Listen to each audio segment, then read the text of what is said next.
লাইলাপুর অঞ্চলের বামপন্থী নেতা তথা সারা আসাম নির্মাণ শ্রমিক ইউনিয়নের কাছাড় জেলা কমিটির সদস্য কমরেড কুটি মিয়া গত শুক্রবার রাত্র 7:30টার সময় ওনার নিজ বাসভবন লাইলাপুরে শেষ নিঃশ্বাস ত্যাগ করেন। মৃত্যুকালে ওনার বয়স হয়েছিল 62। তিনি স্ত্রী এবং এক ছেলে এবং 2 মেয়ে বর্তমান। ওনার মৃত্যুতে গোটা লাইলাপুর এলাকায় শোকের ছায়া নেমে আসে। সারা ভারত কৃষক সভা কাছাড় জেলা কমিটির পক্ষ থেকে ওনার মৃত্যুতে গভীর শোক প্রকাশ করছে এবং ওনার পরিবারবর্গের প্রতি সমবেদনা জ্ঞাপন করছে।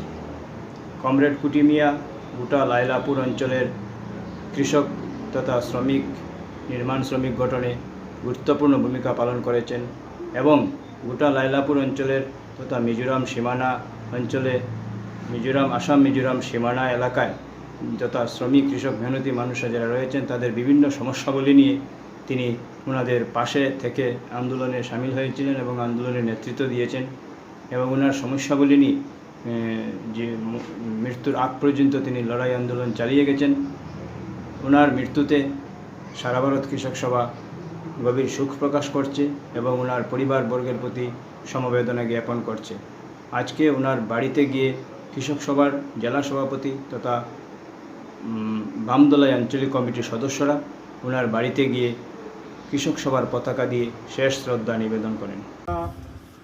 এটা বহুত কষ্টকর হইব যদি আমরা সাহায্য করতে হইতো আর না হয়তো আমরা মনে করলাম এটা আমরা এই হতিটা গ্রহণ করা অবস্থা হচ্ছে।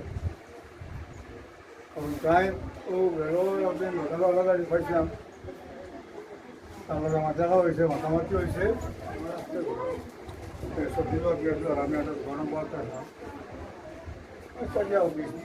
দিন আগে। কারণ তাই যে এই অঞ্চলের পরিচিত মানুষ সবার লোক তার একটা ভালোবাসা আছে। যে কোনো মানুষ হিন্দু মুসলিম যত আসেন না একটা ভালোবাসা আছে। এই ভালোবাসারে আমরা বলতাম পারি না। গতিকে আইনার স্তম্ভটা দিনে আই